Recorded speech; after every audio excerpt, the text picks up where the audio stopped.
On s'intéresse aujourd'hui à l'exercice du bac S Antilles-Guyane juin 2019 sur la géométrie dans l'espace.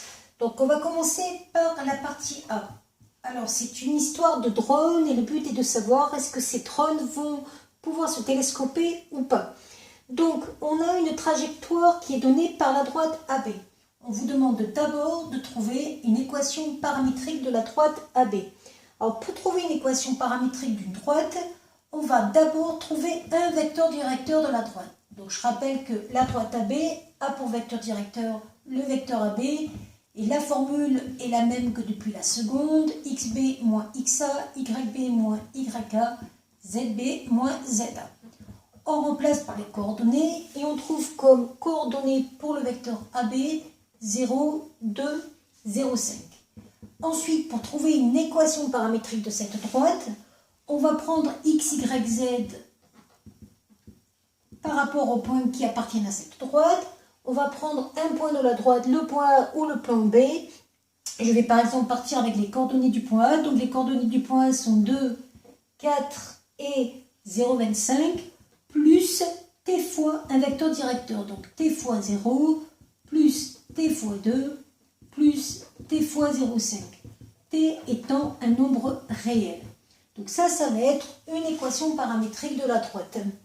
Ensuite, on vous demandait dans la question 2 de montrer qu'un vecteur n est un vecteur normal au plan PQU. Donc la question 2A, c'est de montrer que le vecteur n qu'on vous donne, de coordonnées 0, 1 et moins 1, est un vecteur normal au plan PQU. Pour montrer ça, il faut montrer deux choses. Il faut montrer que n scalaire, un des vecteurs définis par PQ, par exemple PQ est égal à 0, et il faut montrer que par exemple n scalaire PU est égal à 0 avec la condition que PQ et PU sont des droites séquentes. Il ne faut pas que ce soit des droites parallèles dans ce plan. Alors, on est dans un repère orthonormé. Donc, quand on est dans un repère orthonormé, pour calculer un produit scalaire, on va utiliser la formule U scalaire V égale XX' plus YY' plus ZZ'. Donc, on va d'abord calculer les coordonnées de PQ. Donc, les coordonnées de Q moins les coordonnées de P. On va trouver pour ce vecteur 0, 1, 1. On va calculer les coordonnées de PU. Donc là, on va prendre les coordonnées de U moins les coordonnées de P. On va trouver 10, 0, 0. Et on va vérifier que la formule marche. On est parti. Donc 0 fois 0. 0 plus 1 fois 1. 1 plus moins 1 fois 1 moins 1. C'est bien égal à 0. On a vérifié la première égalité. Un scalaire PU. On a bien 0 fois 10, 0, plus 1 fois 0, 0, plus moins 1 fois 0, 0, ça fait bien 0. Ces vecteurs PQ et PU ne sont pas collinéaires, donc les droites, elles sont bien séquentes au point P, elles ne sont pas parallèles. Si c'est un vecteur normal, ça va nous permettre de trouver une équation cartésienne du plan. Comment? On prend les coordonnées du vecteur normal, 0, 1, moins 1, et ça va nous donner les coefficients devant le x, le y et le z. Il va falloir trouver la constante d par la suite. Pour la trouver, on prend un des trois points, P, Q et U, et on remplace les coordonnées à l'intérieur. Donc si je prends le point P, qui a pour coordonnées 0, 10, 0, et que je remplace à l'intérieur, j'arrive à 10 plus d égale 0, d égale moins 10. J'ai donc conclu en disant qu'une équation cartésienne du plan PQU est du type y moins z, moins 10 égale 0. Donc on n'oublie pas surtout le moins en haut. Et pourquoi je dis une équation? Parce qu'on pourrait en trouver une infinité en multipliant par un coefficient, et ça serait donc proportionnel. Ensuite, on vous demande dans la question 3 de vérifier qu'un point I donné est le point d'intersection de la droite AB et du plan PQU. Alors, pour montrer que ce point I est le point d'intersection de la droite et du plan, on pourrait d'ailleurs vérifier que la droite et le plan se coupent bien. Pour ça, il faut prouver que la droite AB n'est pas parallèle à PQU. Et on le prouve, par exemple, en disant que le vecteur normal N et le vecteur directeur qu'on avait trouvé pour AB et AB ne sont pas colinéaires. Bon, ce n'était pas demandé, mais c'est intéressant de le savoir. Nous, on veut vérifier que ce point est bien l'intersection de la droite et du plan. On va pouvoir utiliser deux méthodes. La première, c'est comme on vous donne les coordonnées du point I, c'est de vérifier que ce point I appartient à la fois à la droite AB et à la fois au plan. Donc, pour vérifier que le point I appartient à la droite AB, on va remplacer les coordonnées de I dans l'équation paramétrique de la droite. Ça vous donne 2 égale 2 pour les X, pour les Y, 37 tiers égale 4 plus 2t, et pour les Z, 7 tiers égale 0,25 plus 0,5t. Et là, on va chercher le t correspondant. Donc le t correspondant se trouve dans la deuxième et dans la troisième, sachant que 2 égale 2 est toujours vrai, et on tombe pour les deux sur le même paramètre. Ça veut dire que le point I appartient bien à la droite AB. Pour vérifier que le point I appartient au plan PQU, il suffit de remplacer les coordonnées du point I dans le plan. X n'apparaît pas, il me reste moins 37 tiers,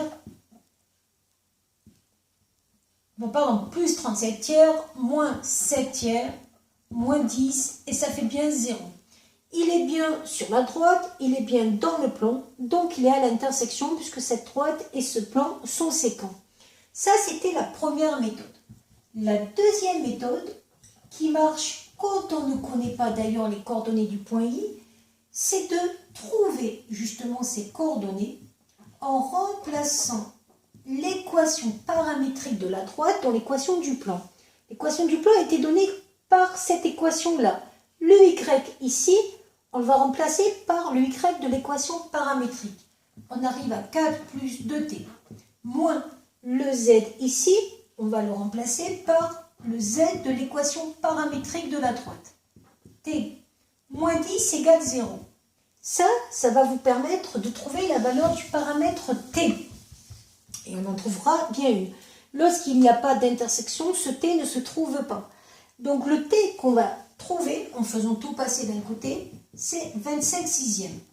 Et quand vous avez trouvé le T, il suffit de remplacer dans l'équation paramétrique de la droite, x égale 2, y égale 4 plus 2 fois 25 sixièmes, z égale 0,25 plus 0,5 fois 25 sixièmes.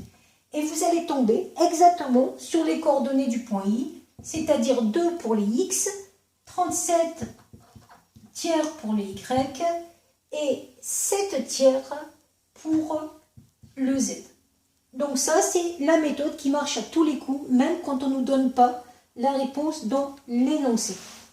Ensuite, on va passer à la partie B.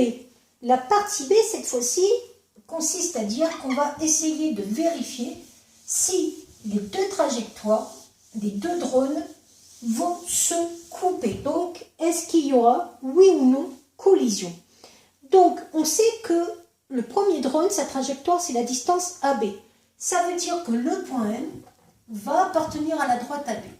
S'il appartient à la droite AB, ça veut dire que le vecteur AM va pouvoir s'écrire comme une combinaison linéaire du vecteur AB. Le point M, on essaye de voir s'il peut appartenir en même temps à la droite CD. Ça veut dire que le vecteur CM va pouvoir s'écrire comme combinaison linéaire et ce n'est pas le même paramètre du vecteur CD. Ça, en passant en coordonnées, ça va vous permettre de trouver le XM et le XN. Alors, on ne va pas appeler de la même façon ces deux points, puisqu'on ne sait pas si les deux trajectoires vont se couper. Et donc, ça, on va le voir, d'ailleurs là, ce n'est pas tellement le problème. Le problème, c'est est-ce qu'il va avoir une distance minimale ou pas, pour qu'il n'y ait pas de risque de choc. Donc là, j'ai extrapolé le problème, c'était pas ça le problème à la base. Donc le point M, lui, ça correspond au premier drone qui est sur la droite AB, le point N correspond au deuxième drone qui est sur la droite CD. Donc quand vous passez aux coordonnées des vecteurs, vous allez arriver à une expression de xm qui va prendre cette forme-là. Xm égale xa plus a fois x du vecteur AB. Vous allez avoir pareil avec yn égale yk plus a fois y du vecteur AB. Et pareil avec z égale za plus a fois z du vecteur AB. Or, le vecteur AB, on avait trouvé ses coordonnées précédemment, c'était 0, 2 et 0,5. Donc ça veut dire que ce point X va être défini de la façon suivante.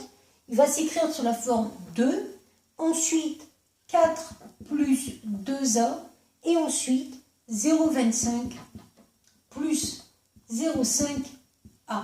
On va faire pareil avec le point N. Donc pour le point N, xn, yn, zn, on va prendre maintenant les coordonnées du point C et du vecteur CD. Ça va donc nous donner 4, 6, 0, 25. Le vecteur CD, si on le calcule, a pour coordonnées moins 2, 0, 0. Donc il va me rester moins 2b. Et nous, après, on s'intéresse au vecteur mn. Donc le vecteur mn, c'est les coordonnées de n moins les coordonnées de grand M. Donc il va rester moins 2, moins 4, moins 2a, moins 0,25, moins 0,5a. Ce qui va donner comme coordonnées du vecteur mn, tout simplement 2 moins 2b. Bon, de toute façon, je n'avais pas besoin. Ensuite, 2 moins 2a. Et ensuite, moins 0,5a. Donc ça sera pour les coordonnées du vecteur mn. Ensuite, on va, pour trouver la distance minimale mn, utiliser le fait qu'on a des droites non coplanaires et que si on veut que ce soit la distance minimale, on doit avoir deux conditions d'orthogonalité vérifiées. Donc les deux conditions d'orthogonalité vérifiées sont les suivantes. Nous voulons que mn, donc ça c'est la question 2, mn scalaire AB égale 0, et la deuxième condition, mn scalaire CD égale 0. Toujours pareil, le vecteur AB avait pour coordonnées, je les ai effacées, mais 0, 2 et 0,5. Le vecteur CD avait pour coordonnées moins 2, 0, 0. On va pouvoir utiliser la formule du produit scalaire dans un repère orthonormé, xx' plus y' plus zl'. Ça va donc donner, en utilisant les coordonnées de AB et de mn, 2 moins 2b fois 0, 0. Donc là, il restera 0. 2 fois 2 moins 2a, plus 0,5 fois moins 0,5a. On va faire pareil avec le vecteur CD, donc moins 2 fois 2 moins 2b, et après il ne reste plus rien puisque ça fait 0 plus 0. Comme ces deux égalités sont nulles, on va pouvoir trouver à partir de la deuxième le b. Donc ici, ça va nous donner b égale 1.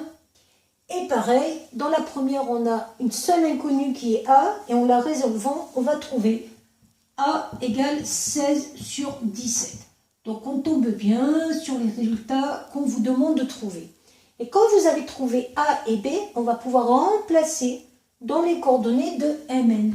Ça va nous donner, en remplaçant, les coordonnées suivantes, 0, ensuite 2 sur 17, et ensuite moins 8 sur 17, si je n'ai pas fait d'erreur de calcul. Et quand vous avez les coordonnées du vecteur mn, pour trouver la longueur mn, c'est pas très compliqué. On va utiliser la formule de la distance qui est racine de 0 au carré plus 2 sur 17 au carré plus 8 sur 17 au carré. Ça, c'est dans un repère orthonormé. Ça donne sur donc 4 sur 17, racine de 4 sur 17, ce qui fait à peu près 0,48. Et on fait attention à l'unité du repère. l'unité du repère nous dit qu'une unité fait 10 mètres. Donc cette longueur 0,48, en vrai, c'est une unité de longueur. Donc si on la veut en mètres, on aura donc Mn à peu près 4,8 mètres. Or, dans l'énoncé, on vous dit qu'il y aura collision si on est en dessous des 4 mètres. C'est supérieur à 4 mètres, donc il ne devrait pas y avoir collision. Voilà.